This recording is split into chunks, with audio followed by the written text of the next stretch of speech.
Dr. Fauci. Hello. Buddy. Hi guys. How you doing? We're so Wonderful. good. Doing well, thank you. Good. We love you. So, Dr. Fauci, this is the fastest vaccine in human history. People want to know, did we undermine the safety of the vaccine because it was done so fast and without long-term studies? Okay, so that's a great question. It's the most commonly asked question. There was no cutting corners.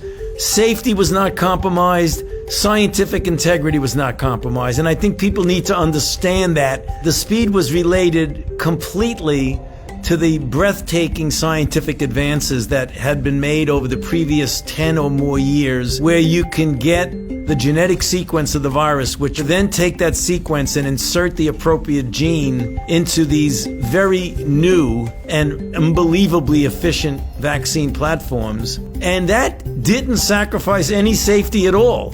That was purely a technological advance.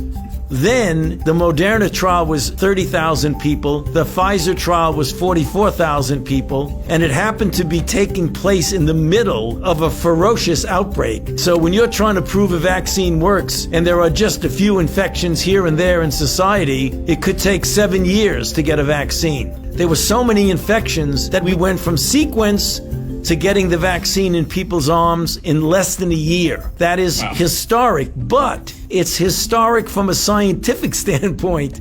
There was absolutely no cutting of corners at all. So you're saying that there's no chance that there's some weird side effects that are going to pop up 3 years down the road? The chance of that happening is spectacularly low.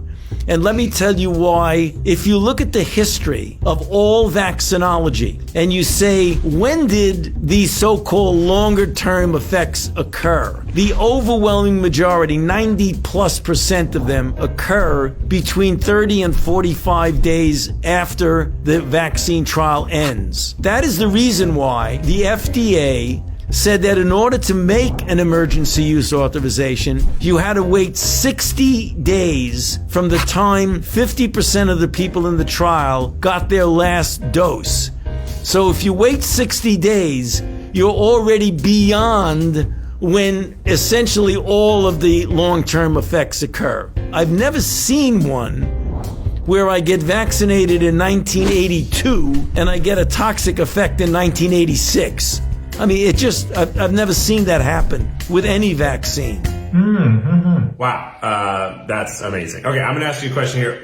Can I still infect someone else after I get the vaccine? And do I have to keep wearing a mask after I get it? The answer is yes, and I'll explain why. It is still conceivable that you could get infected and be asymptomatic. And even though the vaccine protected you from getting sick, it didn't protect you from getting infected. So you may not even know that you're infected and be completely asymptomatic and then spread it to somebody else. I think that's been the scariest part of this whole pandemic, is that I could totally have it and not know, and that terrifies me. We can pull back on masks when we get such an overwhelming proportion of the population is vaccinated that there's herd immunity, which means that the level of virus is so low that it's not a threat. What percentage of people need to get the vaccine for us to achieve that? You know, we don't know the exact number, but we can make a back of the envelope calculations that it's somewhere between 70 and 85% of the population needs to be vaccinated to get herd immunity. Here's, some people, there's a lot of people talking about things out there. Some people think maybe it'd be easier to just achieve herd immunity by letting the virus spread rampantly through the population. What do you think about that? Okay, well, that's maybe the worst idea. Okay. I don't want to compare it to anything. I don't want to insult anybody. It's not my question. It's just a question that I read that I'm relaying to you because you're the expert. Do you read it on Facebook, Pete? I did read it on Facebook. The general level of herd immunity right now in the country, the last time the CDC looked at it was like 10%, 12%. Some cities like New York, it was 22% because New York got hit so badly in the beginning. So let's say that the level in the country today, let's say it's 20%. So with 20% of the people infected, we've already had 352,000 deaths. To get to 80, you'd have to have 4 times as many people. So are you willing to accept 1.2 million deaths in order to get to herd immunity? I don't think so. So the road to herd immunity is a vaccine, not just letting people get infected. And how soon after getting the vaccine would I be immune? So let's say you get vaccinated and then 21 to 28 days later you get a boost. Anywhere from 10 to 14 days following the boost, you can consider yourself protected. Dr. Fauci, a new COVID variant has been reported in over 40 countries and is said to be more transmittable. Will that make the vaccine irrelevant? That has a mutation which is causing the virus to be much more easily transmissible from person to person. According to the Brits, who've looked at it very carefully, and we will also be doing the same thing, they find that the mutation does not make people sicker or even more people dying, nor does it seem to interfere with the protection that's afforded by the vaccine. So the only thing that's functionally different, it appears to spread more easily. My fiance Maggie, she actually got the vaccine already at work. They've been prioritizing nurses. For me, there's like a lot of contrasting information out there. Like, I'm immunosuppressed and I don't know, am I supposed to get it? You can take a vaccine. The only time an immunocompromised person should not take a vaccine is when it's a live, attenuated vaccine, because the virus can then replicate a lot in you and not stop replicating the way a person who has a normal immune system would be. But you should get vaccinated, because even though the immune compromise may not get you to have as robust a response, less than robust response is better than no response. So go get vaccinated. Some protection is better than no protection, yes. Learned that in college. Stop, guys. Stop. I have a newborn child. We just got his 2 months vaccines for all of the other stuff, but I've been really worried about COVID. When can my kids get the vaccine? Do they need to get it? They do, but let me tell you what the strategy has been for decades and decades and decades with vaccines. Children and pregnant women are vulnerable, so the general policy has been you do not vaccinate children or pregnant women until you've proven that the vaccine induces the same sort of response that it induces in normal adults and protects them. And you do what's called a bridge. You bridge the immunogenicity study in the children and the pregnant women with the efficacy study that you've already completed, and you make a determination that it's okay to give it to children. We're going to start that likely towards the end of January. We'll be doing that in children. Oh, that's soon. So, Dr. Fauci, we know that the vaccine doesn't instantly make everything better. So what can you tell us about what the next few months look like? By the time we get to April, I think it would be open season, namely anybody can get vaccinated. There's no restrictions on it at all because all the priority people have been vaccinated.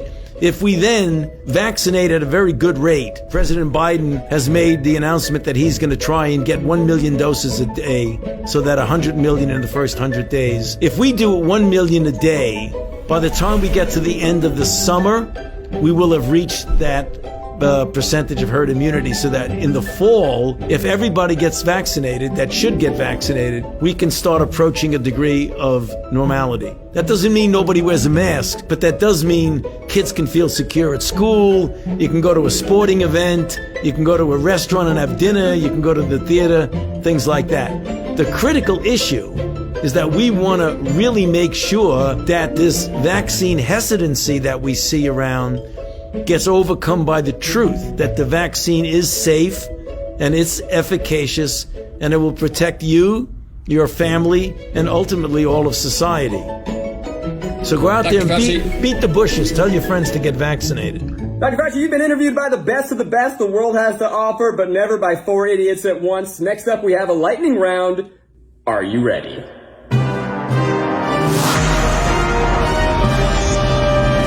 Lightning round. These are some of the most widely believed COVID vaccine conspiracy theories on the internet. Okay, Dr. Fauci. Are you lying when you said you got the vaccine? No, right here. Does the COVID vaccine cause COVID? Absolutely impossible. Are the vaccine ingredients more toxic than COVID-19 itself? Absolutely not.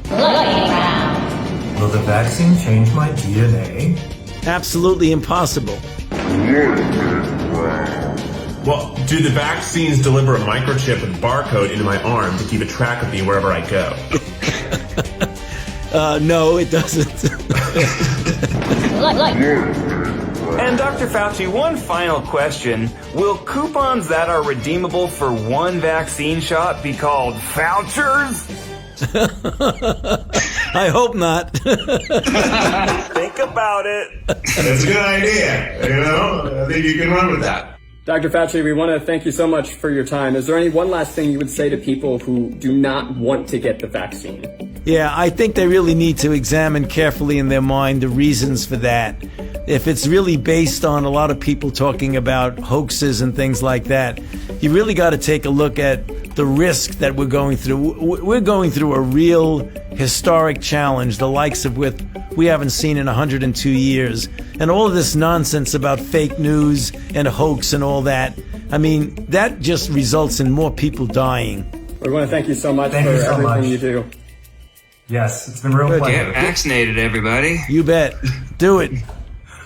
Bye, Dr. Dr. Fauci. I love you. Oh, he hung up. Guys, thanks so much for watching. We hope you are taking this as seriously as we need to take it. When you can get vaccinated, you should get vaccinated. There's going to be some links in the description below with more information. And thanks again to Dr. Fauci. What an amazing experience for us and for you. We all basically got to hang out with him for a few minutes, and that's pretty awesome. Ned, you made him laugh. I know. Whoa. I made him horrified.